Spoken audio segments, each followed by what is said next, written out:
El asunto principal para entender el mundo actual es saber cuál es el origen de todo esto. Si no se sabe cuál es el origen, no podemos saber exactamente por qué se producen las cosas que se producen en el mundo actual. Entonces, el asunto es el siguiente. Un conglomerado de bancos crea en 1913, con la aprobación del presidente Wilson, la Ley de la Reserva Federal. Esta Ley de la Reserva Federal lo que hace es que, en vez de el gobierno norteamericano emitir su dinero, quien lo emite es un banco ajeno al gobierno. Este banco, al emitir el dinero, lógicamente lo presta a unos tipos de interés. Es decir, que el pueblo americano, en vez de pagar por su propio dinero, lo paga un elemento tercero. ¿Qué consecuencias trae esto? Que a partir de ese momento, todo el dinero en circulación en Estados Unidos no es dinero real, sino que es simplemente crédito. Porque es decir, este banco emite dinero, lo presta o al gobierno americano o a los bancos comerciales, y estos directamente van en circulación. De esta forma se paga un tipo de interés. Esto es importante porque a partir de aquí el mapa mundial cambia. Y para entender cómo cambia hay que ponerse en la perspectiva de esta élite supranacional, no en la perspectiva de la que se ha adoctrinado a la sociedad. Si hablamos con cualquier chaval de ahora te dirá pues, que los ricos son más ricos y los pobres son más pobres debido al capitalismo. Pero esto no funciona así. Sino que esta élite lo que busca es, primero, la expropiación de los bienes de cada país mediante o una revolución socialista marxista en el sistema tradicional o por un sistema socialdemócrata gramsciano que vaya aumentando la deuda. Entonces, fijémonos, la Reserva Federal se crea en 1913. En 1914 empieza la Primera Guerra Mundial, solo un año después. Esto no es coincidencia. ¿Qué consecuencias tiene la Primera Guerra Mundial? Tiene la destrucción de 4 imperios. Desaparece el Imperio Alemán con Guillermo II, que se acaba convirtiendo en la República de Weimar, que es una república socialdemócrata que luego veremos que tiene mucha facilidad para entrar en ideología marxista. Luego el Imperio Austrohúngaro, que estuvo Francisco José y luego Carlos I de Austria, que se desaparece en varios países. El Imperio Otomano, con el sultán Mehmed. Y por último, la más importante en 1917, con la Revolución Rusa, que acaba con Nicolás II y que acaba con su familia, creándose el primer país comunista del mundo con la Revolución Bolchevique de Lenin. Es importante tener en cuenta una cosa, y esto puede ser muy chocante para el espectador, pero tiene que entenderlo. La élite financiera no quiere un sistema capitalista, quiere un gobierno mundial socialista, y para esto lo hará mediante 2 caminos. O por una revolución marxista habitual, es decir, la revolución de forma que todos los bienes pasan al Estado, y un secretario general, un dictador, pero que le llaman secretario general no por casualidad, que podrá comprar, vender o recibir prestado a tipos de interés que marca este Banco Central. En aquella casita que está allá vivió Bolívar recién casado. Esa casita que se ve ahí con 2 balcones. Y ahí lo que están en unos negocios. Exprópiese. Entonces, ¿dónde estaba Lenin antes de la Revolución Rusa? En Suiza, es decir, en un centro de dinero. ¿Dónde estaba Trotsky antes de la Revolución Rusa? En Nueva York, en otro centro de dinero. Another great revolutionist was arriving from a small upstairs apartment in the Bronx, New York City. Leon Trotsky. Hay que entender esto. La revolución comunista es creada por la élite. Lo que sucede es que la élite no tiene un poder absoluto. No puede crear revoluciones donde quiera, porque necesita la complicidad de la población. Entonces la élite trabaja de 2 formas siempre. O con una revolución comunista donde puede hacerla, o con un sistema como el actual. Originalmente era el socialismo fabiano en el siglo XIX en Inglaterra y luego pasó a la escuela de Frankfurt y Gramsci, que traeremos también en él después. La idea es que se vaya haciendo de forma progresiva, es decir, ir adoctrinando a la población en este tipo de ideas y de forma que vaya entrando. Entonces, resumen de este primer apartado. La Primera Guerra Mundial es creada por esta élite para cambiar el escenario tradicional, donde hay gobernantes fuertes, a un sistema que les favorezca a ellos, que puede ser o el comunista, como pasó en Rusia, o el socialdemócrata, que es algo más lento y progresivo, pero tiene la ventaja de que no se presenta tanta oposición. Y de este modo acaban llegando también al punto final. Lo que detesta la élite es un gobernante fuerte ajeno. Ellos quieren siempre o una dictadura comunista donde tengan a un peón puesto por ellos, como en el caso de Lenin, un secretario general, de hecho tiene este nombre de forma irónica, o un sistema socialdemócrata donde el Estado vaya creciendo a base de demagogia cada vez más para ir pudiendo pedir más deuda pública, que es lo que le interesa a la élite, y luego este Estado va financiando las ideas progres y marxistas, que es lo que quiere el sistema, de una forma más progresiva. La élite prefiere el primero, pero no siempre puede hacerlo, porque decimos, el gobierno no es absoluto, no es que con dinero se consigue todo. Entonces se va haciendo de forma progresiva y paulatina.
Claro, a partir de aquí hay que ponerse siempre en perspectiva de la élite.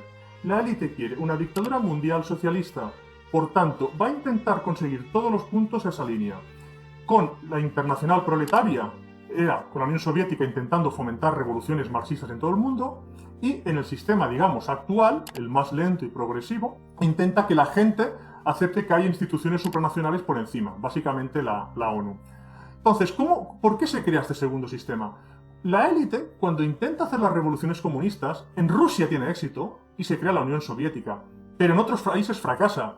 Fracasa en Alemania, que surge el socialismo nacional de Hitler, fracasa en Italia, que surge el fascismo, fracasa en España, con la Guerra Civil Española. Entonces la élite ve, hey, nosotros nos interesa más una revolución comunista, pero a veces no siempre es posible, porque la población se opone a las cosas drásticas, pero si se hace de forma progresiva, sí que puede tener éxito. Entonces, la escuela de Frankfurt fue en esa línea, y Gramsci, que era amigo de Mussolini, curiosamente Mussolini, el padre del fascismo, era anarquista, era de extrema izquierda y estuvo en la cárcel en Suiza por promover revoluciones. Pero se da cuenta de que está siendo engañado con el comunismo.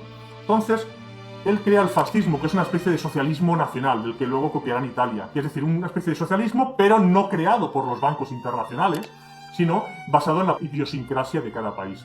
Gramsci era un comunista, y cuando Mussolini llega al poder, a pesar de haber sido amigos primero, lo lleva a la cárcel. Mussolini había llegado a estar bien hablado incluso de Lenin, que Lenin siempre se arrepintió de decir cómo el Partido Comunista Italiano ha dejado escapar a Mussolini. O sea, estamos diciendo que el fascismo surge de alguien que es comunista y de nivel alto. No estamos hablando de alguien secundario. Entonces, cuando Mussolini llega al poder, Gramsci lo lleva a la cárcel. Y es cuando Gramsci se da cuenta de en qué hemos fallado, por qué ha fallado el comunismo tradicional. Y crea este sistema, que es el que está basado ahora mismo en Europa, desde la Segunda Guerra Mundial, que es en ir haciendo que la propia población acepte estos dogmas marxistas y estos dogmas supranacionales. Si habláis con cualquier chaval hoy en día, te dirá, hey, el capitalismo es malo, hey, Europa vive bien porque en el tercer mundo se muere de hambre. Hey, los hombres son machistas y las mujeres necesitan libertad. Todas estas ideologías falsas surgen del marxismo tradicional. Pero en vez de implantarlo por la fuerza, se implantan de forma progresiva, con películas con ideales marxistas gramscianos, con profesores en las universidades que dan este tipo de ideología. Entonces, todo esto lo que pretende es ir entrando al marxismo de forma progresiva. En una sociedad comunista, el Estado controla todo el dinero y el Estado decide qué se hace y qué no se hace. Entonces, el Estado compra, vende y recibe prestado tipos de interés según como esta élite bancaria les dice. En el sistema actual se tiende cada vez más a eso. Los pisos cada vez es más difícil que uno tenga la propiedad. El sistema empresarial cada vez está más difícil de crear nuevas empresas o de ser emprendedor, mientras que el sector público cada vez va creciendo. Si vemos números, veremos que en cualquier país occidental el Estado cada vez es más grande y el sector privado es cada vez más pequeño. Esto está hecho adrede, es decir, cuando un partido llega al poder y pone impuestos a base de dar pagas y con esto la economía va peor, típico del Partido Socialista, pero también el Partido Popular con Rajoy, siguen esta misma línea todos, no es que haya un efecto secundario que dañe la economía por ganar votos, no. Es un sistema hecho adrede para sabotear la economía, pero hay que hacerlo de forma progresiva para que de esta forma la población no se revuelva, sino que la gente siga igual trabajando y demás. Es decir, se va subiendo cada vez en un punto de un impuesto, se sube el IRPF un poco, se sube el IVA un poco.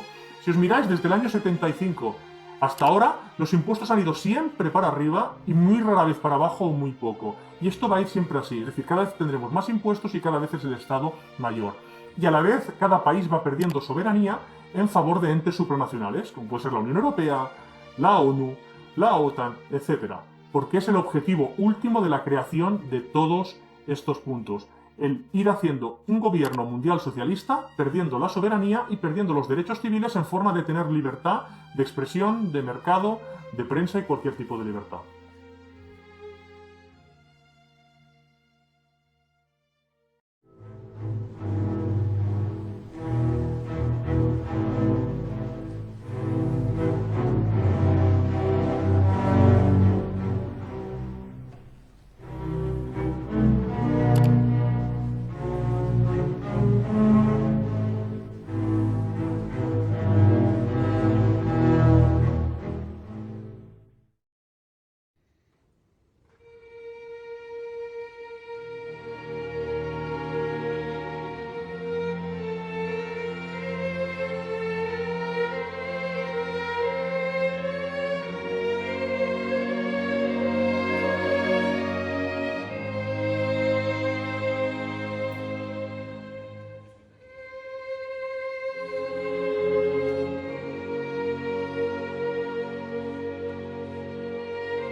Cuando hablamos con cualquiera, sabemos que la guerra civil y el franquismo tienen relación directa con una cosa con otra, es decir, esto lo sabe cualquier español. Es decir, el franquismo surge de la victoria en la guerra civil española y tiene el sistema político que tiene. Lo que es menos conocido es que el sistema actual viene de la Segunda Guerra Mundial. Es decir, el sistema actual es un sistema totalitario, aparentemente con guante blando, pero que el objetivo ha sido el de este gobierno mundial. Hay que entender bien estas palabras. Vamos a ver. En la Segunda Guerra Mundial hay básicamente dos grandes oposiciones a esta élite. Por un lado son los fascismos, especialmente el socialismo nacional de Hitler, despectivamente llamado nazismo y mal traducido como nacionalsocialismo, que a nosotros tampoco nos interesa explicar aquí cuáles son los objetivos del socialismo nacional, pero porque básicamente la legislación española lo prohíbe y tampoco tiene ninguna trascendencia para el vídeo de ahora. Y el imperialismo japonés, el sistema de Japón con el emperador Hirohito y con el primer ministro Hideki Estos dos sistemas se oponen básicamente a esta implantación del gobierno mundial y salen completamente. En el caso de Hitler no quiere ninguna aceptación del tema bancario. Entonces vamos a ver, porque hay que dar claro una cosa. La primera es que la legislación española prohíbe hablar a fondo de este tema, con lo cual no nos centraremos en las potencias perdedoras, porque además no tiene ninguna trascendencia, pero sí que hablaremos de las ganadoras. Y las ganadoras han cometido muchos crímenes que deliberadamente han pasado inadvertidos. Por poner unos ejemplos, la tragedia marítima más grande de la historia, si lo preguntamos a cualquiera diría, yo creo que es el Titanic. Pues no, en el Titanic murieron 1000 y algo. Pero en el Wilhelm Gustloff murieron 9.400 personas, incluidos 5.000 niños. ¿Por qué no se ha oído hablar del Wilhelm Gustloff? Sencillo, porque era un barco que había alemanes en la época nazi y los soviéticos lo dispararon y lo derribaron. No queda bien decir que las víctimas son los nazis. En Dresde y en Hamburgo se lanzaron bombas con fósforo hirviendo. El objetivo no era solo matar a los civiles, sino que la propia población alemana viera a niños ardiendo por las calles siendo quemados vivos. Llegaron a las 6 cifras las víctimas. Algunos historiadores hablan de 250.000 solo en Dresde. No hablamos de muertos, hablamos de quemados vivos, de civiles, es decir, incluidos niños. Estas tragedias se han olvidado. Cuando los rusos entran en Berlín y entran en Alemania, violan por obligación, no es que los militares violen como satisfacción sexual, sino por órdenes de arriba, a 1.400.000 mujeres, dato de Anthony Beevor. Están obligados a violar a cualquier mujer de entre 8 y 80 años. Es decir, es una obligación para el hecho de desmoralizar a la población derrotada. Todos estos crímenes pasan inadvertidos, y ya no decimos los bombardeos de Tokio y del resto de Japón, y sobre todo las bombas atómicas de Hiroshima y Nagasaki. Todos estos crímenes han pasado inadvertidos. Y mientras tenemos una serie de publicidad contra las potencias perdedoras que nosotros decimos no queremos entrar aquí. Sabemos que incluso la policía y la justicia está viendo este vídeo, pero a nosotros no nos interesa comentar esto. Nos interesa comentar de qué han hecho las potencias ganadoras, porque son las que gobiernan ahora. Es decir, los fascismos no existen desde el año 45, entonces no tiene ningún sentido hablar de fascismo. Y si se habla tanto de fascismo es simplemente por el dominio mediático de este lobby. Entonces, ¿por qué estos crímenes no son juzgados o no son conocidos? En cambio tenemos los campos de concentración nazi. Pero si miramos los campos de concentración de películas de Hollywood antiguas, podemos ver, por ejemplo, La Gran Evasión, una película tradicional de Hollywood, basada en hechos reales. Podemos ver cómo Hollywood pintaba los campos de concentración nazi, y no se parecen en nada a los campos de concentración nazi que pintan ahora. Ha habido un cambio histórico. Y repito, no tratamos de justificar el tema de la Segunda Guerra Mundial de las potencias perdedoras, simplemente queremos hablar de las ganadoras, porque es de lo que hay que hablar. Estas potencias ganadoras, una vez ganan, crean instituciones supranacionales que a partir de aquí anularán la soberanía de los pueblos e impondrán una ideología totalitaria, aunque sea hecha de forma sutil. Desde 1945 tenemos la ONU, la OTAN, la UNESCO, la UNICEF, la Unión Europea, etc., en años consecuentes, no necesariamente del 45, que a partir de aquí gobiernan a las poblaciones y les crean ideologías desmoralizadoras.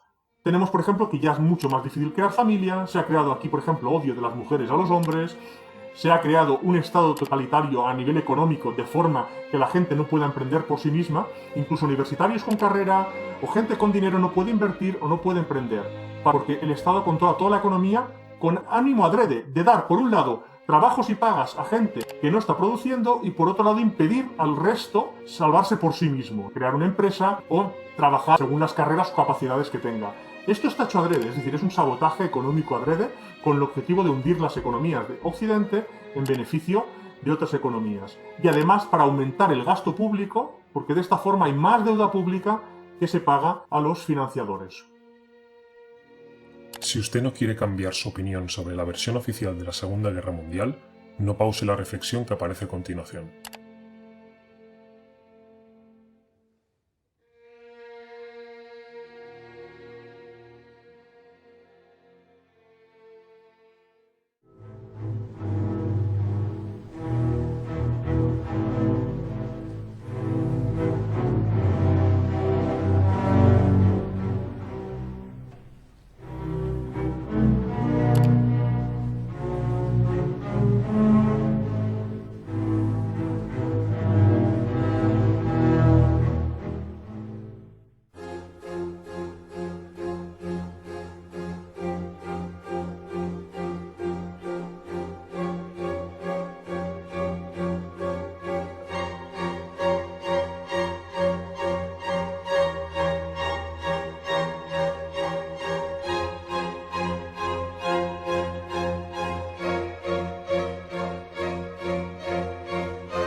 Las cosas más curiosas, si os fijamos, es la Segunda Guerra Mundial, cómo se ve la perspectiva actual.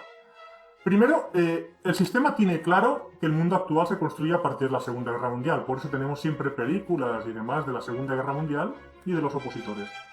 Si miramos lo que dice la propaganda, veremos que las ideas son realmente hasta ridículas, ¿no? Es decir, que un hombre quiere crear una raza superior y a partir de aquí se mete en guerra con todos los demás. En fin, cosas muy paradójicas. Y la gente no trae la idea de que tanto los comunistas como los teóricos capitalistas se aliaron y cuando, en teoría, según la propaganda oficial, son enemigos irreconciliables. Aquí lo que sucede es lo siguiente. El sistema socialista nacional, al igual que el japonés, son enemigos del sistema que ahora gobierna, que han sido las únicas oposiciones reales en las últimas décadas. Entonces, ¿qué sucede? Una vez se hace esta amenaza por parte de ellos, cuando Alemania quiere recuperar los terrenos perdidos y de que no va a entrar en el sistema bancario de los ganadores, los dos lados oficiales del sistema, es decir, el comunista marxista, representados por la Unión Soviética, y el comunismo gramsciano, porque no son democracias, representados por la Inglaterra de Churchill, bueno, primero Chamberlain, luego Churchill, luego Attlee, pero representado en Churchill y en Estados Unidos por Roosevelt, luego por Truman, actúan conjuntamente para proteger este sistema bancario, tanto el comunista radical por la Unión Soviética como el comunista progresivo, porque es decir, Churchill sabe, y Roosevelt sabe, que están llevando al comunismo a sus países, aunque de forma muy progresiva, de hecho de muchas décadas. Entonces, ¿qué hacen ellos? Proteger a la Unión Soviética. El interés de Churchill nunca fue ir contra el totalitarismo en beneficio de las democracias. Es decir, esta idea que se tienen de lo malo son los totalitarismos, sea el comunista y los fascistas, es falso. Es simplemente propaganda de adoctrinamiento. Churchill protegía a la Unión Soviética. ¿Por qué cuando Alemania invade Polonia le declara Inglaterra la guerra? Porque Alemania es enemiga del sistema. This country is at war with Germany. ¿Por qué cuando la Unión Soviética invade la parte oriental de Polonia y invade Finlandia e invade lo que sea, Churchill no declara la guerra? Porque está en su lado. Churchill, su faena, igual que la de Roosevelt, no es la de defender las democracias, sino fue la de proteger el comunismo, desde el minuto 1 hasta el final, igual que ahora. Cualquier democracia tiene una tolerancia muy extrema con los actos vandálicos del comunismo. No es coincidencia, porque su papel primordial es protegerlo. Es decir, el marxismo en su forma brusca, revolución marxista como la conocemos, y el sistema tradicional que es gramsciano, que se trata de que el comunismo vaya progresando. Como ejemplo del sistema gramsciano, ¿qué mejor que las propias palabras de Antonio Gramsci? La conquista del poder cultural es previa a la del poder político, y esto se logra mediante la acción concertada de los intelectuales llamados orgánicos, infiltrados en todos los medios de comunicación, expresión y universitarios. Entonces, estas ideas hay que tenerlas claras. Todo lo que has escuchado de la Segunda Guerra Mundial es falso, porque viene en base a esta propaganda, que hay como tres lados, un comunista, unas democracias y unos fascismos, y sorprendentemente salían los comunistas y las democracias para acabar con el fascismo. No tiene nada que eso, solo hay dos lados. Los pueblos en su aire, Japón, Alemania, Italia, que intentan sobrevivir a su aire, y el lado que protege a la élite supranacional en sus dos vertientes, y que trabajan conjuntamente. ¿Por qué Churchill entrega 3 millones de anticomunistas del este de Europa a Stalin al final de la guerra? Pues porque protege a la Unión Soviética, y porque protege a esta élite que protege el comunismo. No tenéis que dejaros engañar. Si os fijáis, habéis oído hablar de Hitler y de Alemania 1000 millones de veces, pero nunca habéis escuchado citas de él, ¿verdad? ¿Habéis escuchado algún discurso? No. De hecho, están prohibidos. ¿Por qué? Porque lo que dicen y lo que te dicen que dicen no es lo mismo. Pongamos, por ejemplo, estas dos citas. Primera cita. Puedo asegurarle que me siento feliz de vivir en una época como esta y de luchar por los valores inmortales que han sido legados a nuestro continente desde tiempo inmemorial. Y no me refiero solo al aspecto racial, sino también al más amplio de la cultura. No me quejo por consiguiente de que el destino me haya elegido para llevar a cabo esta empresa. Por el contrario, me enorgullezco de que tal haya sido mi suerte. Por otro lado, el bolchevismo y la plutocracia tienen el mismo objetivo. A los dos les mueve la misma fuerza. Bismarck dijo que el liberalismo provenía de la democracia social. La plutocracia judía, enmascarada con vestiduras anglosajonas, es igualmente la vanguardia del bolchevismo. Por tanto, es imposible separar los dos fenómenos, pues tienen que ser considerados como la misma unidad. Sorprendente, ¿verdad? El punto principal por el que el sistema quiere prohibir edición de ideologías que puedan tener origen fascista es simplemente porque se le revela el secreto. ¡Ey! La derecha y la izquierda están llevados por la misma gente, con el mismo fin. De ahí, este tipo de citas pueda sorprenderos. Y la segunda cita aún nos va a sorprender más. He hecho demasiadas propuestas de desarme como para que la posteridad pueda atribuirme la culpa de esta guerra. Testamento político. Claro, Esta segunda cita demuestra que realmente el interés bélico lo tenían las potencias ganadoras, no lo tenían las potencias perdedoras. Entonces, estas potencias ganadoras querían llevar al abismo a las potencias que se opusieran, como hemos visto anteriormente, Alemania o Japón, básicamente, esos dos grandes enemigos.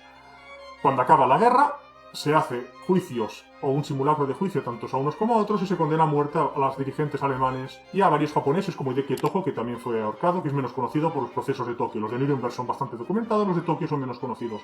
Incluso otros dirigentes de países aliados como Antonescu también fueron, o Bardoshai, fueron también condenados a muerte. Desde esta perspectiva se crea el mundo actual, ya sin oposición. Y ahora vamos a entrar en la Guerra Fría.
Pues a partir de aquí tenemos lo que se conoce como la Guerra Fría. Desde 1945, ya la caída de la oposición, tenemos esta especie de dos bandos que son más simbólicos que reales. No quiere decir que la gente de cada uno de los bandos lo supiera, es decir, incluso altos dirigentes, pero que el objetivo último acaba siendo el mismo. Si la Unión Soviética gana la Guerra Fría, tenemos una dictadura proletaria donde todo pasa al Estado y donde no hay naciones.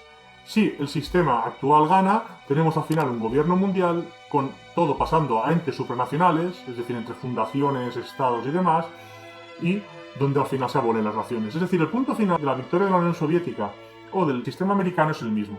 Durante la Guerra Fría, los soviéticos intentan hacer revoluciones por todos lados, donde pueden, en Latinoamérica, en África, etc., para intentar promover el marxismo, y a la vez van dando dinero a estos sistemas gramscianos que van actuando en cualquier lado.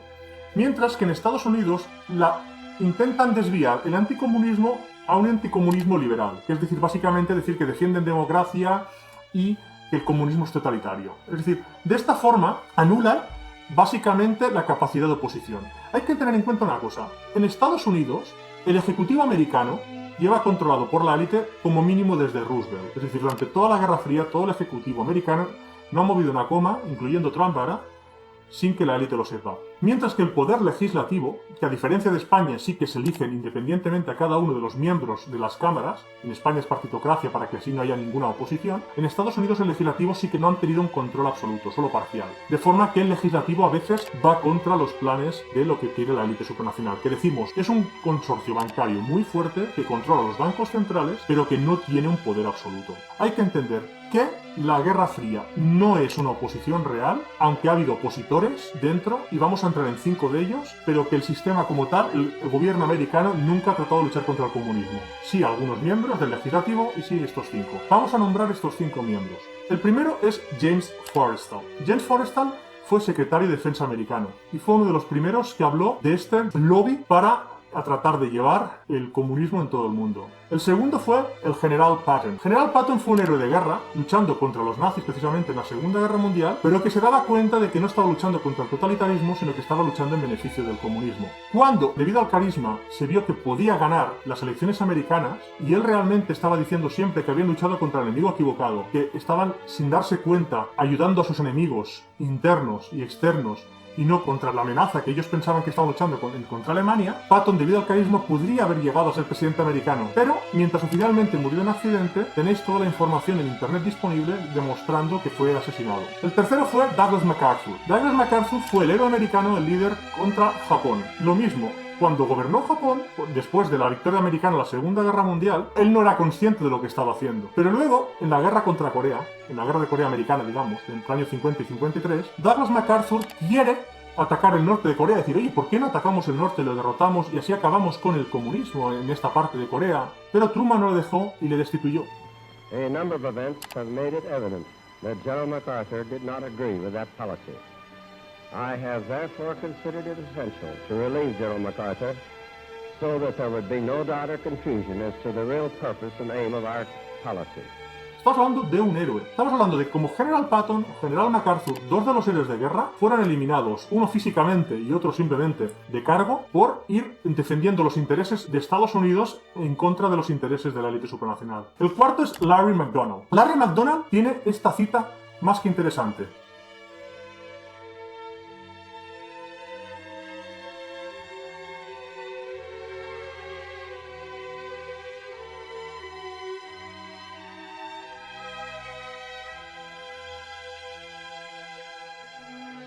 Larry McDonald, como habéis leído, habló claramente de estos dos lobbies, como hay el comunismo por un lado y el supracapitalismo por el otro. We're fully aware that there is an elitist core in this country that has seen value in subsidizing communism or protecting communism. It has? Pues ¿qué sucedió con Larry McDonald? Que lógicamente, como era un congresista americano que estaba luchando contra esta élite, lo que pasó es que iba en un vuelo comercial y fue derribado por los soviéticos. Casualmente es el único legislador americano asesinado por los soviéticos. Y de paso murieron unos centenares más como daños colaterales. Estamos hablando de que la élite elimina a sus enemigos. No estamos hablando de algo menor. Y el quinto es el más conocido, que fue el senador McCarthy. I am very happy to have this circus ended so that we can get back to the work of digging out communism, corruption, treason in government.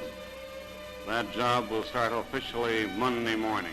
Igual que el Comité de Actividades Antiamericanas, que luchaba contra el comunismo, se atribuye la lucha en el cine también a McCarthy, pero no, era realmente la UAC, el Comité de Actividades Antiamericanas. Lucharon contra el comunismo internamente, pero también fue eliminado. Igual que James Forrestal, estaban en el Hospital Bethesda los dos ingresados en épocas distintas y los dos murieron. El primero oficialmente se suicidó y el segundo oficialmente murió de una depresión, pero es fácil ver, también la información está disponible ahí, no queremos extendernos en el vídeo, de cómo estos dos fueron asesinados. Es decir, la élite elimina a la oposición, no juega. Cuando veis a alguien por la televisión diciendo que es oposición, no es oposición real. Cuando Pablo Iglesias promueve unas cosas en televisiones privadas de mucho dinero, el dinero en televisión los minutos cuestan muy caro. A él le dejan porque es de los suyos. Yo soy comunista, y una cosa que a los comunistas nunca, déjame acabar, que él lucha por la democracia, que el Partido Comunista Internacional lucha por la democracia, los comunistas en este país, sean españoles, catalanes, vascos o gallegos, pueden presumir de haber sido demócratas siempre. Es que creo que ser comunista es algo mucho más importante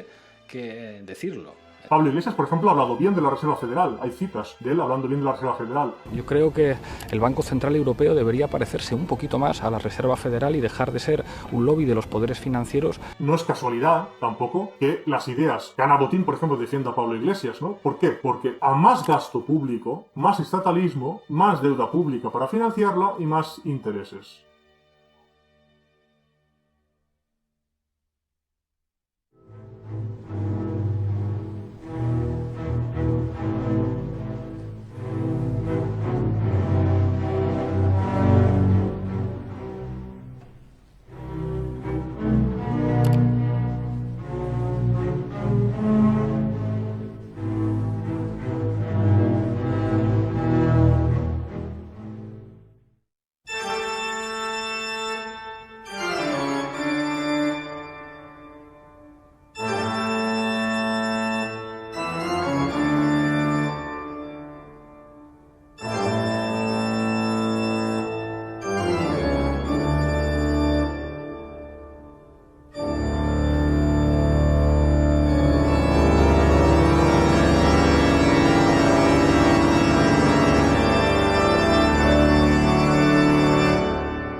Claro, aquí el punto está en que se adoctrina a la gente para no entender el funcionamiento de la economía. La gente está adoctrinada para pensar que la economía es un juego de suma cero, que si uno es más rico, el otro es más pobre. Pero esto no funciona así. Tú puedes poner a 20.000 personas en una isla y 20.000 en otra, viene una isla a morirse de hambre. La enfermedad que realmente mi familia padece es una enfermedad del hueso que se llama neuropatía crónica. Estoy pasando mucha necesidad en el sentido de que no tengo apoyo de las autoridades para el restablecimiento de mi hogar. Y en otra empezar a crear una economía productiva donde todos vivan cómodamente.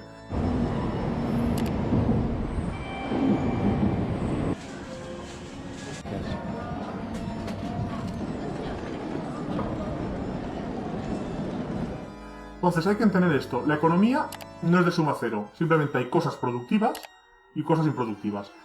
Las empresas, salvo que sean nocivas, es decir, por ejemplo, que vendan tabaco o alcohol o drogas, en principio son positivas, porque o crean puestos de trabajo, pagan impuestos, ofrecen otros productos que serán o más baratos o mejores para que la gente los compre, con lo cual la actividad empresarial de salida es positiva.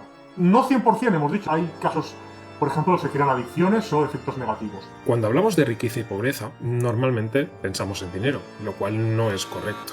Debemos pensar en bienes, en activos, en servicios, porque cuanto más productivo es un país, más rico es en promedio. Si en una sociedad doblamos los activos y bienes producidos, será el doble de rica. El marxismo induce a creer falsamente que si uno es más rico, otro es más pobre. Y no funciona así, porque cuanta más producción, más riqueza. Entonces, todo aquello que aumente la producción hará más rico al país y, en promedio, a sus gentes, sea a través de inversión extranjera o interna. Facilidad de montar empresas, facilidad de contratación, menos burocracia. En cambio hay entes parásitos. El Banco Central es uno de ellos. Hemos dicho que es el ente parásito por excelencia, porque crea el dinero que debería crear el país y de esta forma el país, para emitir su dinero, debe pagar intereses. Y esto es importante entenderlo. Si yo te presto un libro a ti, el libro es de mi propiedad, pero lo puedes usar tú. Cuando el Banco Central emite dinero y lo presta a los gobiernos, como le está prestando un tipo de interés, significa que es propietario. Esto quiere decir que cada dólar, cada euro, cada libra en circulación pertenece siendo propiedad del dueño emisor, que es el Banco Central. Es decir, tú solo tienes el usufructo de ese dinero. De hecho, si tú no lo usas, irás perdiendo capacidad adquisitiva. Entonces, esto hay que entenderlo claramente. El segundo punto es cómo hace el banco comercial se le permite una estafa que es totalmente legal, pero es profundamente inmoral. Y es el siguiente. Si tú tienes, por ejemplo, 3.000 euros en el bolsillo, tú los puedes usar. Si tú vas al banco, los ingresas y te dan una tarjeta de débito, tú seguirás pudiendo usar los 3.000 euros.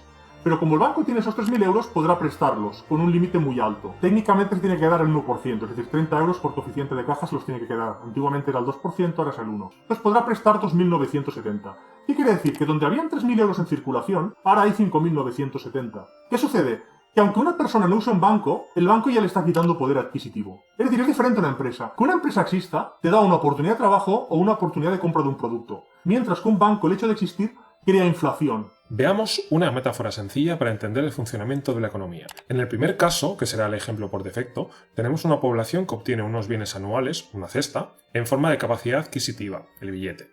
En el caso 2, vamos a doblar la producción. Al haber el doble de bienes, la población será más rica. Fijaos que es independiente de la moneda emitida, ya que ésta solo refleja una forma de contar los bienes. Puede haber más moneda o más capacidad adquisitiva de la moneda, pero en ambos casos la población es el doble de rica. En el caso 3, vamos a dejar la misma producción, pero doblamos la oferta monetaria. En este caso la población no es más rica, sino simplemente hay inflación. Con lo cual, los bancos centrales, los bancos comerciales o las monetizaciones crean oferta monetaria y, por tanto, inflación. Es interesante notar que el hecho de que existan bancos comerciales te hacen más pobre, aunque no los uses, algo que no sucede con una empresa de cualquier producto no adictivo operando en libre mercado. En el caso 4, suponemos que debido a regulaciones hay salario mínimo, renta básica universal o cualquier otra idea socialista. Al desincentivar la producción, solo hay media cesta, aunque se mantenga la oferta monetaria. Luego la población es más pobre. Es decir, si en un país todos trabajan por 1.000 euros, tendrán acceso a más bienes. Pero si todos cobran esos 1.000 euros, pero solo trabajan unos cuantos, podrán comprar menos por ese dinero, aunque nominalmente cobren lo mismo.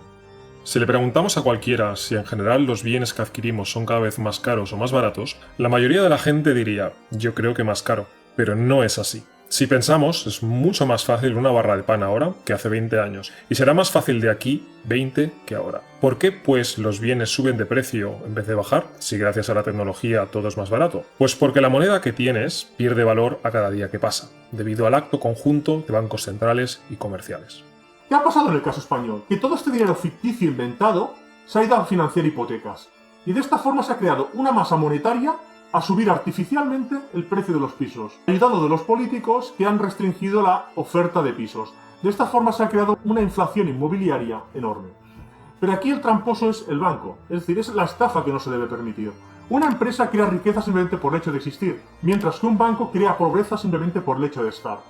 Más con estas condiciones. Solo el coeficiente de caja de 100%, como lo propusieron dos congresistas ingleses, pero que fue rechazado, sería totalmente legítimo y moral.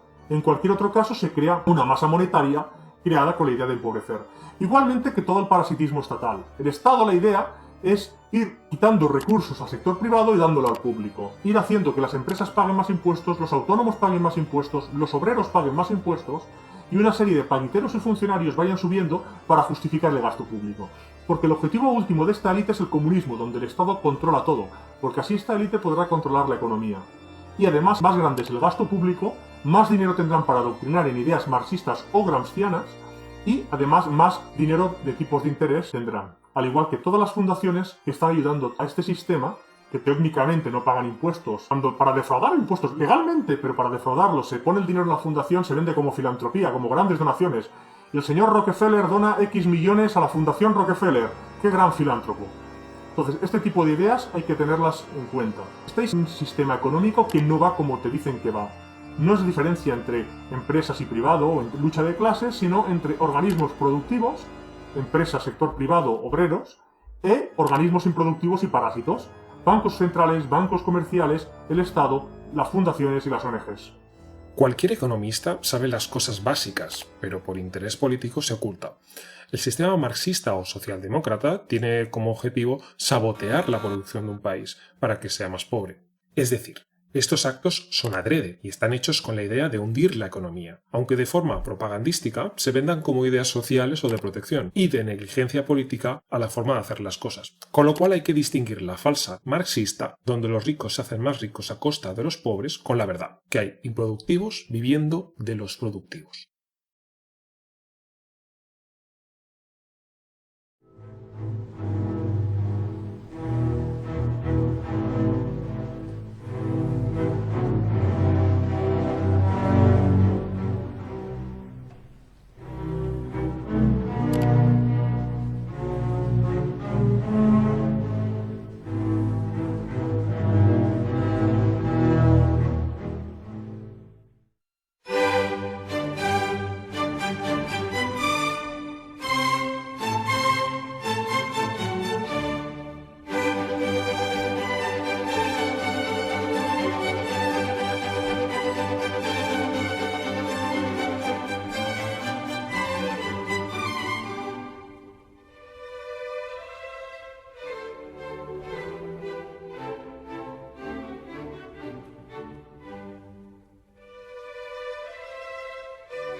Aquí la pregunta entonces sería, ¿cómo un conglomerado de bancos consigue que gran parte de la población esté secundando esta idea? Entonces aquí el punto es el siguiente.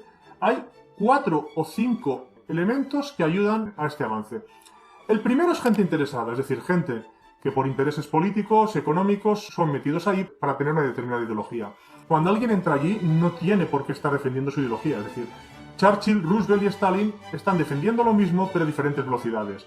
En España, Rajoy hace el comunismo moderado a base del PP, porque es decir, cuando ha estado Rajoy sube impuestos. El tipo general del IVA aumentará 3 puntos, del 18 al 21. Dije que bajaría los impuestos y los estoy subiendo.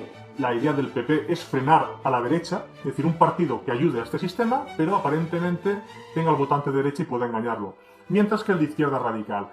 Posiblemente las ideas que puedan tener un PSOE, un Podemos o un PP, cara adentro sean muy similares, pero el votante es el que cambia, y de hecho hacen un programa distinto. Esto hay que tenerlo claro. Luego hay gente, y esto se sabe, empezó una ciencia llamada la ponerología por el psiquiatra Lobachevsky en Polonia, que tiene la corteza prefrontal dañada. Al tener la corteza prefrontal dañada, que puede ser un porcentaje pequeño de la población pero numeroso, los procesos morales no los evalúa. Y toda la parte de la moral va a la parte del lenguaje en su cerebro. Es decir, tiene el cerebro dañado y lo produce de otra forma distinta. Me cago en Dios y me cago en la Virgen y me sobra mierda para cagarme. ¿Dónde está la santidad de la virginidad? De la Virgen María 27.000 veces. ¿Qué sucede? Que esta gente no sabe identificar los temas morales. Entonces sucede lo siguiente. Por ejemplo, si un juez tiene este problema, no identificará un asesinato por gusto de una persona que esté en su casa y le entren a robar y lo mate. ¿Qué sucederá? Que para el juez todo es homicidio, porque va al lenguaje, es incapaz de analizar moralmente y decide lo mismo. Entonces, es importante saber que toda esta gente que tiene estos problemas de corteza prefrontal tienden a ponerse en procesos revolucionarios, porque de alguna forma desprecian la sociedad tradicional al tener este problema moral y les gusta la revolución y el caos. Y precisamente por el potencial transformador que tiene el movimiento feminista, porque quiere ir a la raíz de la organización de nuestras sociedades, es por lo que la extrema derecha nos utiliza o nos elige como blanco de sus ataques, aparte de porque son machistas y muchas veces misóginos. Entonces, esta gente es captada por la élite y les van dando cargos. Son gente que no tiene capacidad introspectiva, capacidad de creatividad, sino que simplemente buscan el caos y la confrontación. Luego hay una tercera gente que es simplemente gente adoctrinada y vinculada emocionalmente. Aquí estamos simplemente exponiendo razones. Pero muchos chavales, desde la escuela, el profesor les crea odio con determinadas ideas. Estados Unidos malo, Bush malo, Trump malo, no sé qué malo. Entonces, esta gente acaba teniendo vinculaciones emocionales y no las puede romper aunque las consecuencias racionales no vayan contra ello. Y de hecho, se les exalta emocionalmente para que siempre defiendan ese tipo de ideología. Cuando hay cualquier debate, vosotros ven fascista, machista, racista. ¿Piensas que llevar la pulsera de España es de ser fachos? Depende de cuánta lleves, o depende de dónde la lleves. La bandera de España, y España ha sido un país pues bastante fascista, entonces es normal que a día de hoy la bandera de España se asocie con el fascismo. ¿Tú verías facha a un inmigrante que luce con orgullo la bandera de su país, aquí? ¿De su país? Sí, por ejemplo, un venezolano que va con la bandera de Venezuela orgulloso. Es verdad, eso es muy distinto, porque... Eso no es ser facha. ¿Cuál es el objetivo de esto? El objetivo de esto es que esta gente esté vinculada emocionalmente y no tenga capacidad racional para discernir. Un detalle muy claro que se ve ahora, por ejemplo, es con la independencia de Cataluña. Si miráis, tiene esta parte de origen psicopático. ¿Por qué? Porque la independencia de Cataluña se basa mucho en la fuerza del lenguaje. Si os fijáis, hay una vinculación emocional creada por esta parte psicópata de crear un lenguaje muy fuerte. Somos gente que dialoga, queremos diálogo, cuando realmente están haciendo por la fuerza. En exercici del legítim dret a l'autodeterminació que té una nació mil·lenària com Catalunya, a un referèndum que se celebrarà el diumenge, dia 1 d'octubre d'enguany. Somos gente que defiende la democracia, cuando realmente ni se preocupan si son el 51% o son el 20%. Es decir, simplemente es que queremos la democracia y la hacemos. Doncs un referèndum d'autodeterminació és una cosa normal.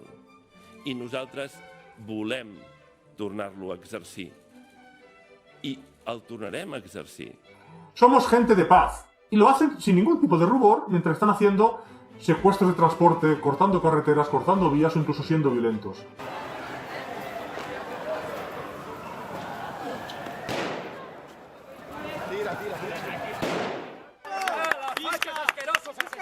Estas aparentemente contradicciones se dan porque es gente en origen tiene esta incapacidad moral y por tanto va al lenguaje, y luego la gente va vinculada emocionalmente. Con esto no quiero decir que Cataluña tenga que ser un país o no. No estamos entrando en esto porque no es el objetivo del vídeo. Es decir, ningún país es aquello sagrado, España o Cataluña. Simplemente estamos diciendo cómo el proceso independentista de ahora catalán tiene orígenes psicopáticos, que no tiene nada que ver con que Cataluña pueda tener o no motivos para ser independiente, que esto no entramos. Simplemente cómo se está llevando la independencia de un origen de gente dañada en corteza prefrontal que crea unos vínculos emocionales para que la gente defienda la independencia con motivo emocional y nada racional.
Uno de los temas más importantes del adoctrinamiento actual es en cuanto a las relaciones hombre-mujer y el pensamiento de la mujer. Aquí básicamente se basa en lo siguiente: se ha adoctrinado de algún modo en las mujeres como si fueran totalmente iguales a los hombres o incluso superiores. Vamos a analizar. Ya desde la antigüedad saben las características particulares de las mujeres y vamos a comentar algunas que posiblemente sorprenderán al espectador. La primera es que la mujer no tiene capacidad para abstraerse temporalmente. Esto hace que no tenga capacidad, digamos, para entrar en política. Puede entrar o entender estas ideas, pero no puede entenderlas de forma racional. Por ejemplo, si a un hombre se le dice, ¿tú te acuerdas cuando hace 15 años te gustaba Pepita? El hombre dirá, hostia, pues sí, me gustaba entonces. Y realmente tendrá esa extracción temporal de ir al pasado de cómo le gustaba. Una mujer es incapaz de esto, es decir, solo puede tener las relaciones personales según el momento presente. Por tanto, si una persona la odia ahora, no puede tener pensamientos internos porque su cerebro no está dado a ello como que lo hubiera amado anteriormente. Esto lo ven básicamente los divorciados, ¿no? Esto sucede en política, que la mujer cuando entra en política quiere siempre más gasto público, más impuestos y no tiene otro tipo de idea, porque no puede pensar de forma natural. Rayo te bajará los impuestos. Yo te los subiré. Porque solo se puede gobernar. Diferencias fundamentales. Y es lo que no, Rayo reducirá el gasto público. Y es lo que este Yo lo gobierno aumentaré. intenta desmentiros. Que se puede gobernar de otra forma, que se puede gobernar para la justicia social y que no hay por qué gobernar exclusivamente para el beneficio de los capitalistas. No nos extraña que Lisa Beni quiera un mayor despilfarro público. Como vemos en los gráficos en pantalla, el hombre paga el 200% de lo que la mujer paga en impuestos. Puede entenderlo si se le explica o puede aceptarlo, pero no puede hacerlo de forma natural respecto en política a las situaciones siguientes. Otro de los puntos más tabús para decir en este vídeo incluso, pero creo que es bueno enfocarlo, es que la mujer, por su propia biología, solo puede amar al hombre que la desvirga. Es importante esto. Para el hombre desvirgar no tiene nada importante para él. Cuando pierde la virginidad, él no parece nada más. Cuando una sociedad clásica, o una cristiana básicamente, quiere una mujer virgen, es porque a la mujer se le crea una impronta con ese hombre y hará que le ame. La investigación del Dr. Bruno B. Averbeck confirma claramente que la oxitocina, un potentísimo neurotransmisor, tiene efectos devastadores en el comportamiento femenino. Se forma un vínculo bioquímico intensísimo cuando una mujer intima con un hombre. Su cerebro se crea oxitocina, que hace el efecto de una droga que la vincula con su primer hombre y también al nacer su hijo, creándole un vínculo con ambos. Romper ese vínculo es extremadamente difícil y coloca a las mujeres en una posición tal de negar una reacción bioquímica, y al hacerlo provoca un estrés físico y emocional enorme. En una escala del 1 al 10, la mujer crea un vínculo máximo con su hijo e incluso con el que la desvirgó. Con su segundo hombre, la vinculación bajaría a la mitad y ese valor irá decreciendo. El sexo casual es devastador para las mujeres y fingir que pueden tener sexo en serie con muchas parejas y no verse afectadas física y emocionalmente por ello es propio de ignorantes e incautos. Si el hombre deja a esta mujer luego tendrá confusiones.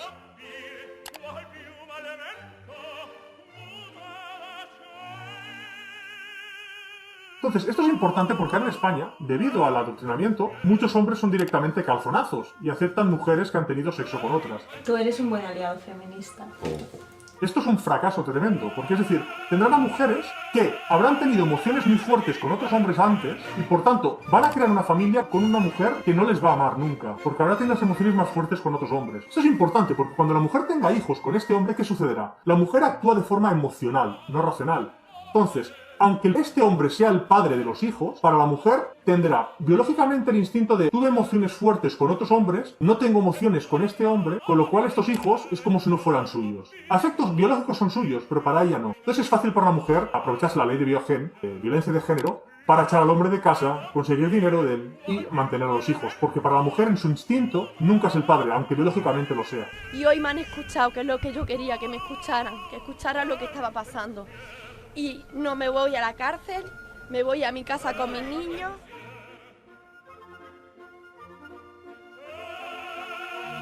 Esto es un error grave de los hombres. Es debido al adoctrinamiento, pero también falta de autoestima. Porque un hombre hecho y derecho no aceptaría a una mujer pensando en décadas de familia con una mujer cuyos sentimientos hayan sido fuertes por otros hombres. Te voy a decir debiezamente, pero no te voy a decir el número exacto, ¿vale? Eso ya queda en vuestra imaginación. Vale, tienes una lista con los tíos que te tiras. Por supuesto, y con los que me lío también. ¿Y con los que te lías y con los que solo le chupas el pene? Eso ya no, eso ya está en mi cabeza. Luego hay que entender que la mujer nunca puede ver a un hombre en situación de igualdad. Es decir, el hombre, por instinto, quiere el máximo de mujeres. Es un defecto, pero lo tiene. Va por ahí un instinto poligámico. La mujer tiene un instinto hipergámico. ¿Qué quiere decir? Que la mujer, por instinto, desprecia a la mayoría de hombres, a los que ve mediocres, y ama a uno que sea muy top. El instinto de la mujer es: ¿cuál es el hombre más fuerte, más poderoso? Y a ese directamente entregarse y someterse. Mientras al resto de hombres que son igualitarios o débiles o demás los ve como algo parte del escenario.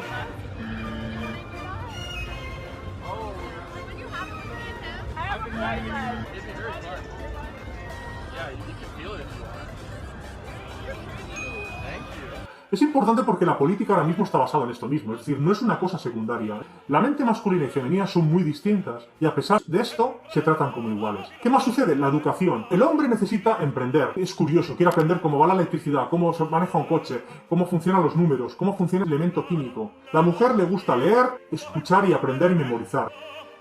Toda la educación actual se basa en la mente femenina, desde la escuela, con exámenes memorísticos, hasta las oposiciones que dan trabajos muy lucrativos de base del Estado, con muy por encima de mercado. ¿El objetivo de esto cuál es? El que los hombres no tengan dinero y que no creen familias, porque el objetivo es el cambio demográfico.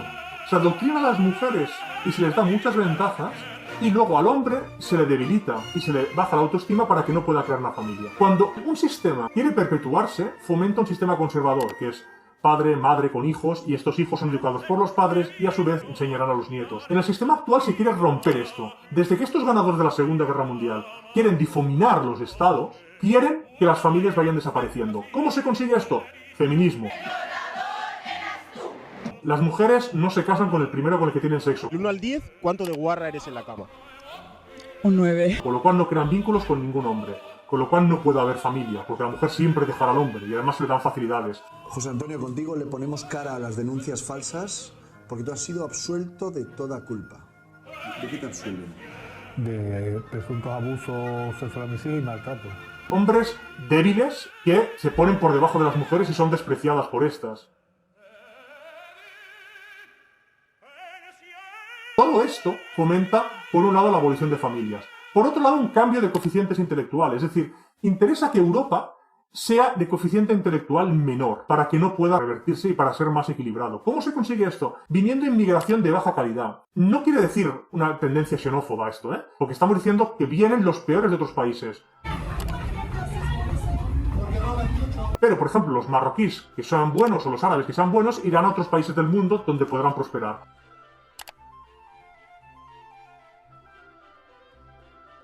Aquí vienen los que sean delincuentes. A casita vas, ¿verdad? ¿A que sí? Pues venga, para allá. Venga, pero rápido, corriendo, quiero ver corriendo. A la vez, la inversión se impide para que así los inversores se vayan. Se hace adrede, no es un error, es mala fe. El 83% de los inversores muestra su preocupación por la inestabilidad institucional en España. Se quiere que los inversores se marchen, se quiere que los mejores universitarios se marchen. La situación del paro juvenil tan grande que tenemos en España, yo sinceramente aquí me siento una privilegiada. Porque se quiere un cambio demográfico en Europa y se va a conseguir este cambio demográfico porque ya el punto de no retorno se ha pasado por mucho. En el primer semestre de 2019 nacieron tan solo 170.000 niños. En el mismo periodo han muerto 214.000 españoles. ¿A qué se debe entonces el aumento? A la inmigración. Han llegado 349.000 personas. Hay que tener en claro esto. Dictadura mundial socialista. Este es el objetivo de la élite. Se trata de que las naciones desaparezcan, tanto burocráticamente como físicamente. Para esto se crean poblaciones heterogéneas y no homogéneas como eran antiguamente. Y socialismo. Intenta que el Estado controle el máximo número de cosas.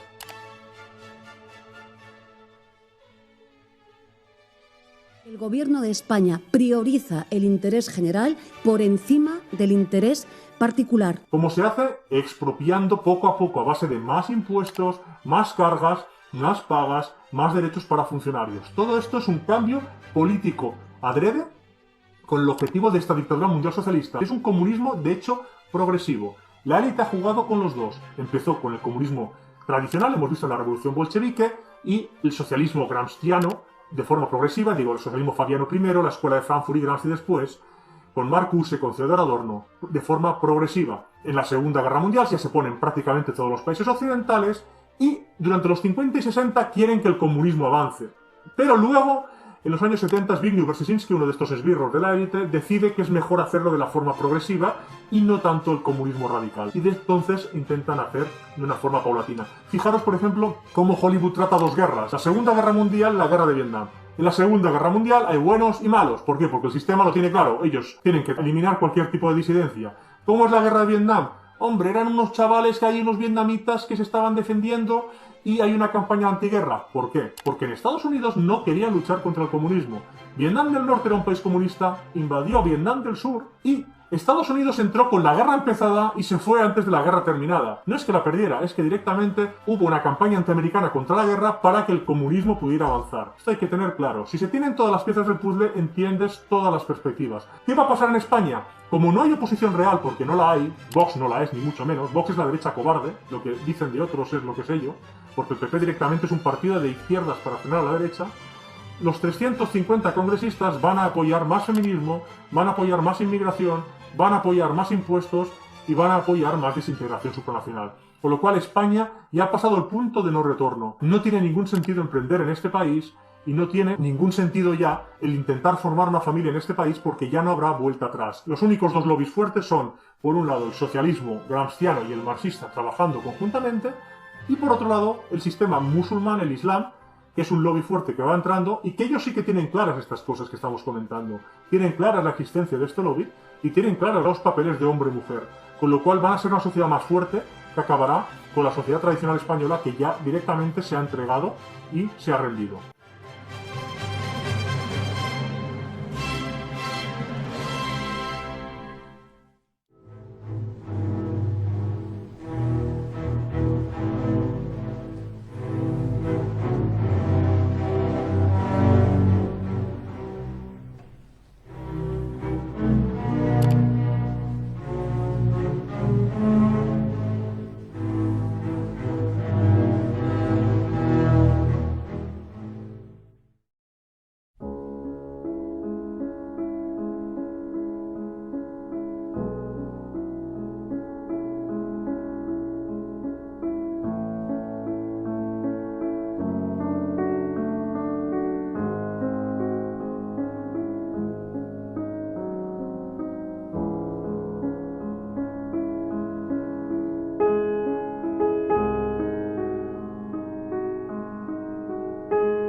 Uno de los detalles más curiosos y paradigmáticos es el de Japón.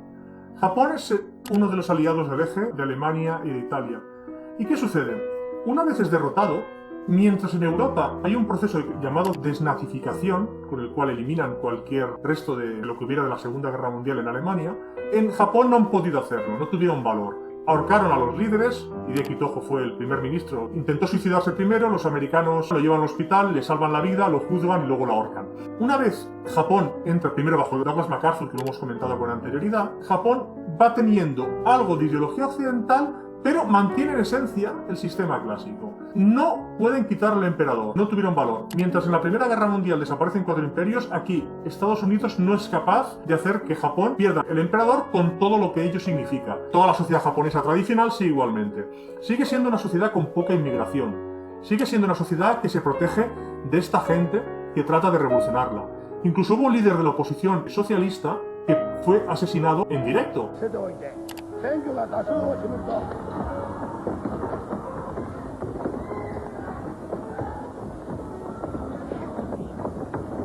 ve a esta gente como traidores, mientras en Europa directamente les da cargos y se les felicita o se les ve como gente espabilada. Ahí en Japón el traidor tiene esa mala fama, y ese líder socialista fue asesinado en directo, cosa que no pasó en Europa, donde directamente los políticos pueden robar a manos llenas o mentir, y sigue votando la sociedad española porque realmente está ya totalmente dentro de este juego de gente sin ideales. Si estoy diciendo que con Bildu no vamos a pactar, si quieres lo digo 5 veces o 20 durante la entrevista, con Bildu no vamos a pactar. Yo creo que nos conviene que haya tensión. Me parece que conviene muchísimo. Yo voy a empezar a partir de este fin de semana a dramatizar un poco. Ya. Pero nos conviene mucho. No, la gente... Lo que busca la élite, que ha conseguido en España con éxito de forma total. Es curioso porque, por ejemplo, hoy día, la gente que es progre, de algún modo, le encanta Japón. Y piensas, ¿y por qué le encanta Japón? Japón es un país, básicamente, fascista. De los ideales del fascismo, prácticamente, no han podido quitárselos. Es decir, una sociedad muy educada, muy cordial, muy elitista, muy racista. Tiene unos ideales que no tendrían que gustar al progre. Y además, es que está el emperador. De hecho, el que está ahora es el nieto del emperador que pactó con Hitler. Y hasta hace unos meses estaba el hijo.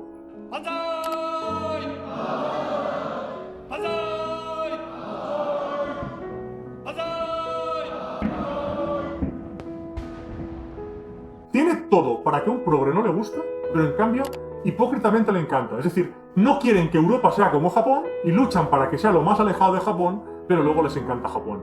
Hasta este punto tenemos la hipocresía de lo que es. Lo que está claro cuando Japón perdió, que tuvieran unos acuerdos bajo mano con Estados Unidos. Hey, os dejamos el emperador y podéis seguir más o menos esta sociedad porque nos tenemos infiltrados, no podemos hacer más y no queremos ir a más porque Japón podría seguir luchando, pero Japón tuvo que ceder en algunas cosas. Básicamente en la demografía, está claro que hubo un pacto bajo mano para que Japón no creciera demográficamente porque eso podría ser una amenaza para el sistema, y el sistema bancario obviamente, que tuvo que entrar en el juego de los bancos centrales de ahora. Hay que tener en cuenta esto, porque Japón sigue en inercia de lo mismo, pero por otro lado no puede demográficamente crecer en exceso porque si no se podría entender como una amenaza militar.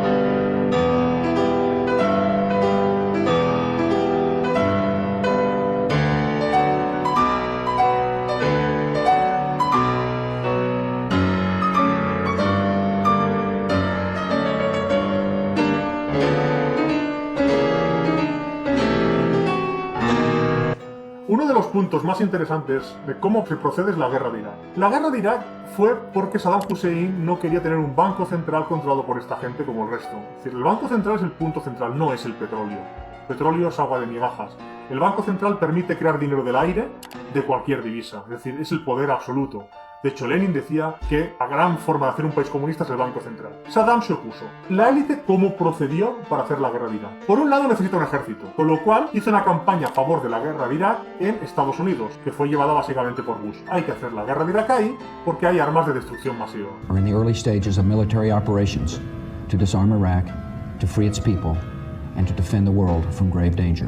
¿Cómo procede la élite en el resto del mundo? Como la élite quiere adoctrinar a la gente en que seamos un gobierno mundial, lo que hizo es pintar a los americanos como interesados y belicosos. Hey, los americanos hacen la guerra de Irak porque quieren el petróleo de allí. Y se inventan 4 majaderías, cuando el objetivo es el Banco Central. Entonces crean una propaganda. La misma élite que crea la guerra de Irak, crea la propaganda no a la guerra en el resto del mundo. Entonces vimos a todos los burros saliendo a la calle protestando no a la guerra de Irak, cuando era el mismo que le dice a Bush, vamos a atacar Irak y vamos a ir a por Saddam y vamos a poner un banco central, crea una campaña antiguerra. Estados Unidos es malo porque es unilateral, la ONU es buena, y la guerra la hacen los americanos porque son belicosos y tienen un complejo militar industrial y porque quieren el petróleo. La élite actúa diferente según intereses. Crea la guerra de Irak y la campaña a favor de la guerra en Estados Unidos y la campaña contra la guerra en el resto del mundo.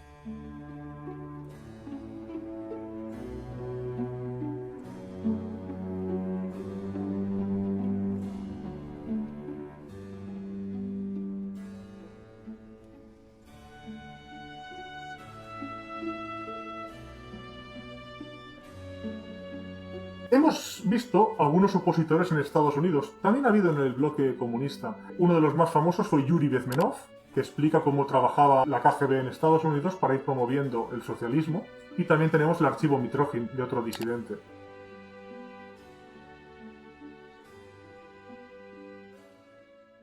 Uno de los puntos que se comenta de estos disidentes es la introducción de la teología de la liberación en las iglesias latinoamericanas. Básicamente es esta idea de Cristo como marxista, como revolucionario, que es una adaptación falsa para engañar a los creyentes, para que así los creyentes, que realmente serían cristianos, tienen una ideología opuesta. Si veis las típicas imágenes occidentales, se ve a Jesús con unas melenas, con barbas y demás, con ideas muy progres, que es la idea que se intenta adoctrinar. Es decir, en el socialismo intentan meter una especie como de, entre comillas, hippie, o de revolucionario marxista que lucha contra el poder romano. Si leemos los evangelios, que es lo que tratan de engañar y lo que no hace la mayoría, vemos que Jesús básicamente, el mensaje se divide en dos partes.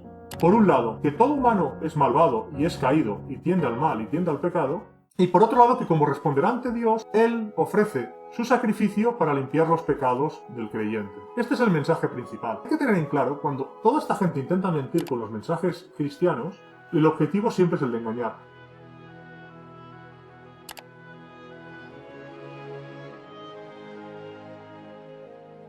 Yo animo al espectador, al lector de este vídeo, en el caso de que leáis los subtítulos para los extranjeros y los que me escuchéis, que cuando hagáis una visión política, defended simplemente lo que sea verdad y no mentiras. Si para defender una postura política estáis defendiendo una mentira, alejaos de ella. Defended lo que sea cierto, defended lo que sea verdad. Ahora mismo por interés, por atacar al rival, esta ideología marxista gramsciana que está ya impregnada en todo Occidente, sobre todo en España, intenta crear odio, crear vínculos emocionales, crear radicalidad. Entonces animo a aquella gente que está trabajando para este gobierno mundial sin saberlo, muchos de ellos, por defender ideas socialistas, marxistas, defended lo que sea cierto, defended lo que sea bueno, defended lo que sea correcto, no defendáis mentiras, no defendáis el engaño. Seguramente el punto de retorno ya lo hemos pasado, pero aún así, tened la dignidad de hacer lo correcto. Tened en cuenta que algún día responderéis ante Dios después de fallecer. Haced lo correcto, no defendáis la política como si fueran utopías, sino sabiendo la verdad, que hay una serie de gente malvada que está promoviendo este tipo de ideologías, y defended lo que sea justo y lo que sea correcto en cada momento, sea el ámbito político, sea el empresarial, y sea en la vida familiar y cercana. Hemos pasado ya quizá el punto de no retorno a nivel político, pero eso no tiene trascendencia entre lo que vendrá. Por tanto, os animo a esto, y os animo a difundir este mensaje. También os digo que no hace falta que os suscribáis a este vídeo, porque va a ser el único vídeo que voy a hacer, porque ya hemos dicho lo que se tenía que decir, las ideas básicas, y a partir de aquí podéis seguir el resto por la información que tenéis accesible. Ya podéis a partir de ahora entender cómo funciona la política en el mundo y cómo funciona la economía y qué es lo que va a suceder en los próximos años, pues a partir de aquí tenéis que actuar. Os ha hablado el último hombre occidental.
Si le preguntamos a alguien al azar sobre el por qué fue la Segunda Guerra Mundial, la respuesta más probable, porque se ha inducido a ello, es que fue una coalición de países para vencer a los fascismos, especialmente al nazismo, por totalitario. No obstante, incluso las propias fuentes oficiales dicen lo que comentamos en el vídeo. Veamos, por ejemplo, lo que dice la Wikipedia respecto a la Segunda Guerra Mundial.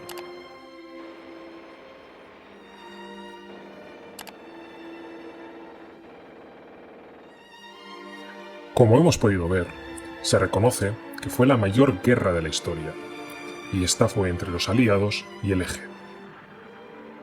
Podemos decir, abiertamente, que la última vez que hubo una oposición de varios pueblos a la élite se consumó en el llamado Tratado del Eje. Originariamente lo firman la Alemania Socialista Nacional, la Italia fascista y la Japón imperial el 27 de septiembre de 1940. En ese mismo año se añaden Hungría el 20 de noviembre, Rumanía el 23 de noviembre y Eslovaquia el 24 de noviembre. Bulgaria se uniría el 1 de marzo de 1941 y Yugoslavia el 25 de marzo del mismo año. Yugoslavia salió 2 días después tras un golpe de Estado por firmar dicho tratado, con dinero y medios de la élite y ayuda británica, estableciéndose el Estado independiente de Croacia, que se adhirió al Tratado del Eje el 15 de junio de 1941. Veamos a continuación el Tratado del Eje. Siéntase libre de pausar el vídeo para leer con detenimiento los 6 artículos que componen dicho tratado.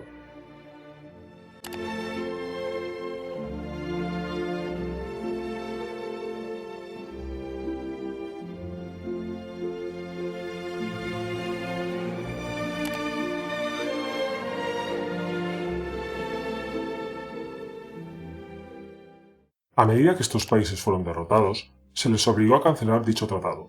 El único país que se resistió a anularlo fue Japón, con lo cual simplemente se quedó como único firmante hasta la prescripción del mismo, a los 10 años. A continuación, puede usted leer una cita más que interesante de Hideki Tojo, primer ministro de Japón durante la Segunda Guerra Mundial.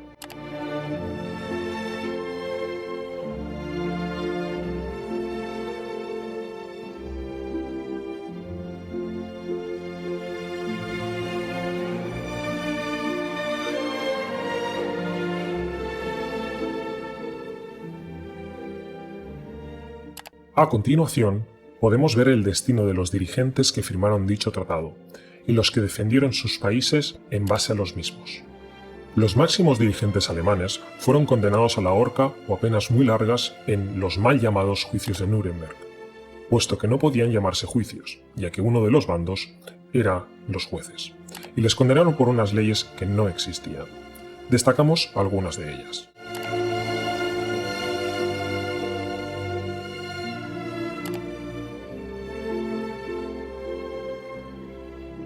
No obstante, destacar que el hecho de que la ocupación japonesa fuera llevada por un hombre patriota como Douglas MacArthur, posteriormente destituido por anteponer los intereses americanos a los de la élite en la Guerra de Corea, favoreció a Japón, que pudo mantener al emperador y parte de su sistema tradicional como sociedad, y que evitó filtraciones de las ejecuciones o de los cadáveres, como sí sucedió en los juicios de Nuremberg. Una frase muy repetida es la de que en las guerras muere la gente de la calle, mientras que los dirigentes simplemente negocian o dirigen, pero sin ningún tipo de riesgo para su persona. Como hemos podido ver, esto no es así. Ellos lo pagaron con su vida. A partir de aquí queda claro, para cualquier dirigente, que no es posible salirse de lo establecido. Desde 1945, o se gobierna bajo una dictadura comunista a las órdenes de la élite, o son democracias de poder débil que siguen una agenda de comunismo gramsciano. El dirigente que quiera salirse de dichas directrices ya sabe a lo que se expone. Desde 1945 no ha habido más oposición a la élite. No hay, pues, otro camino.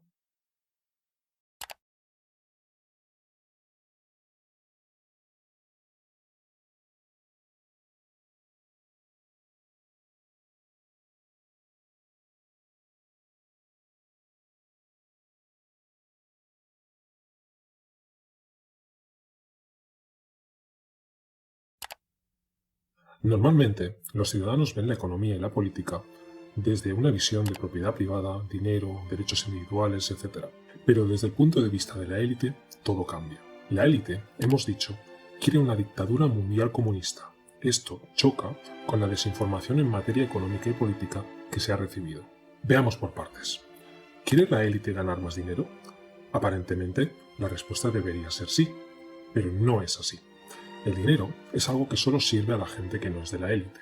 La élite controla los bancos centrales de casi cada país del mundo. Luego puede emitir dinero libremente, sin ningún tipo de control de ningún gobierno. Con lo cual, virtualmente, tiene infinito dinero. Por tanto, su búsqueda es de control social. ¿Qué busca políticamente la élite? A rango de calle, la propaganda oficial habla de democracias, repúblicas, monarquías, socialismos y fascismos, aunque con significados no reales. La élite lo ve de otra forma. Al tener básicamente dinero infinito, la élite piensa en lo siguiente. Lo único que no pueden controlar con dinero son un gobernante fuerte y no controlado por ellos y una sociedad que se mueva de forma cohesionada y con ideales inmateriales. Es decir, no pueden controlar un emperador absoluto o un monarca absoluto. Esto no quiere decir, ni mucho menos, que los autores del vídeo deseemos eso. Simplemente queremos explicar que desde la perspectiva de la élite, un emperador absoluto o un país fascista son dos ejemplos de lo que no quieren. Desde nuestra perspectiva, no vamos a comentar si es mejor una sociedad fuerte con un líder autoritario que busque la cohesión social y patriótica o es mejor una constitución que limite los derechos del Estado, con un sistema parlamentario por elección directa de cada legislador, que sea incapaz de invadir el derecho individual más que un mínimo, y con un ejecutivo con un poder más que limitado y separado. ¿Cómo trabaja la élite para lograr sus objetivos? Bien, existen dos modos. El primero sería una dictadura comunista con un dictador que sea subordinado a ellos. Lenin o Castro son dos ejemplos. En una dictadura comunista, toda la economía pasa a ser controlada por la élite, mediante su delegado, denominado secretario general. La propiedad privada de los civiles se abole y toda la población pasa a ser esclava de la élite. Este es el estado ideal para la élite, pero debido a la oposición de la sociedad, que impide a veces caer en el comunismo, la élite tiene otros métodos. Hasta los 70 fue el método preferido por las élites, pero desde entonces utiliza el siguiente: democracias con gobiernos débiles y cambiantes. El cambio hacia formas de gobernanza mundial para hacer frente a amenazas que son también globales, como hemos visto es, por ejemplo, esta pandemia. Debería ser la base para repensar un nuevo mundo, un nuevo orden mundial. Hay 0 euros para guarderías públicas, 0 patatero. Que nosotros lo que queremos hacer es un pacto de Estado contra la violencia machista. Este es el método usado principalmente a día de hoy. En este sistema, mediante infiltración, se cambia la forma de pensar de la gente socialmente, poco a poco, con ideas que entran dentro de la desmoralización y que comprenden, entre otros muchos puntos, los siguientes.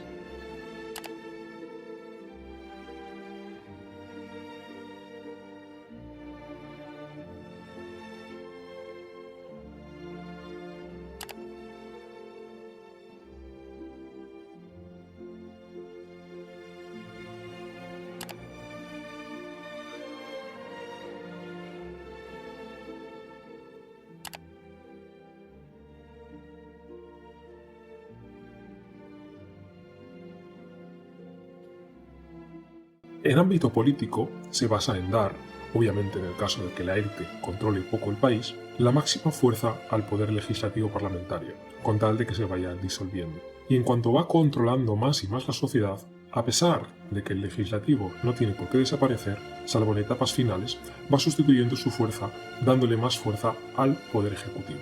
En el ámbito de la economía, se trata de ir aumentando el sector público más y más, e ir hundiendo el sector privado. Como las manifestaciones las controla el gobierno, estas siempre van en favor del aumento del sector público.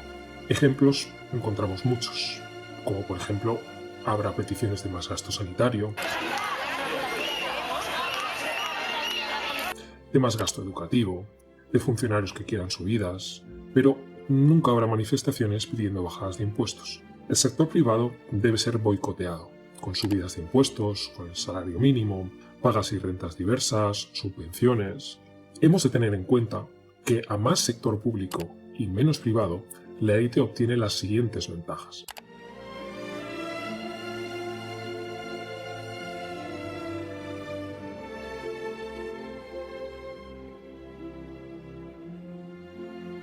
El capitalismo no es lo que desea la élite. Hay que pensar que los subalternos trabajan para la élite de forma parasitaria, no productiva. Veamos cómo habla un ente parásito al servicio de la élite. Yo no he dejado de autoproclamarme comunista nunca. ¿Cuándo los comunistas han tenido éxito? En momentos de excepcionalidad, en momentos de crisis. Y estamos en momentos de excepcionalidad. Este tipo de subalternos se encuentran infiltrados a favor de la élite en los siguientes estamentos de la sociedad. Vamos a ver algunos ejemplos.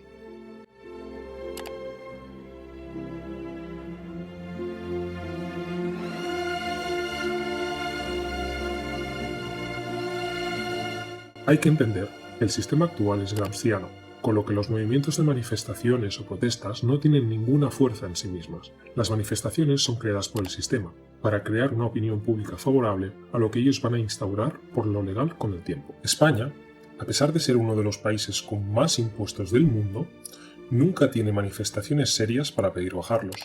Y en el improbable caso de que las hubiera, tampoco serviría de nada, ya que la manifestación es una herramienta del sistema para crear una opinión pública favorable y luego legislar en esa línea, pero nunca para solicitar algo.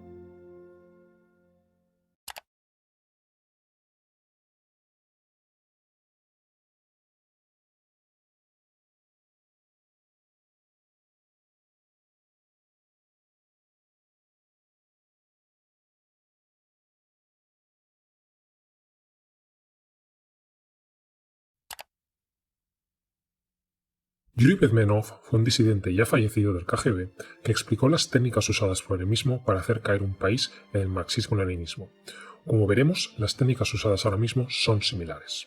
Only about 15% of time, money and manpower is spent on espionage as such. The other 85% is a slow process which we call either ideological subversion or active measures, активные мероприятия in the language of the KGB, or psychological warfare, to change the perception of reality of every American to such an extent that despite of the abundance of information, no one is able to come to sensible conclusions in the interests of defending themselves, their families, their community and their country.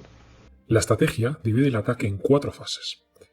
Nosotros recomendamos ver sus 2 vídeos más divulgados, una conferencia en Estados Unidos y una entrevista, y su libro, Love Letter to America, firmado por Thomas Schuman. Dejemos que Yuri mismo nos explique dichas 4 fases de forma breve. The first one being demoralization. It takes from 15 to 20 years to demoralize a nation. Why that many years? Because this is the minimum number of years which requires to educate one generation of students in the country of your enemy, exposed to the ideology of the enemy. In other words, Marxism-Leninism ideology is being pumped into the soft heads of at least 3 generations of American students. Most of the people who graduated in the 60s, dropouts or half-baked intellectuals, are now occupying the positions of power in the government, civil service, business, mass media, educational system. You cannot change their mind, even if you expose them to authentic information. The process of demoralization is complete and irreversible. Exposure to true information does not matter anymore. A person who was demoralized is unable to assess true information. The facts tell nothing to him. The next stage is destabilization. What matters is essentials: economy, foreign relations, defense systems. In such sensitive areas as defense and economy, the influence of Marxist-Leninist ideas in the United States is absolutely fantastic. The next stage, of course, is crisis. It may take only up to 6 weeks to bring a country to the verge of crisis. You can see it in Central America now. And after crisis, with a violent change of power, structure and economy, you have so-called the period of normalization. It may last indefinitely. Tiene usted en pantalla el cuadro de subversión ideológica del libro Love Letter to America de Yuri Bezmenov. Siéntase libre de pausar el vídeo para leerlo con detenimiento.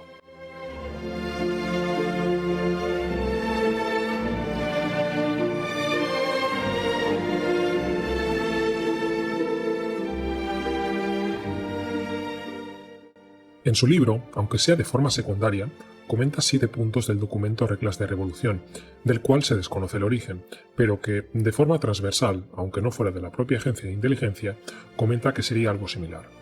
Probablemente, los 7 puntos que lea a continuación le resultarán familiares.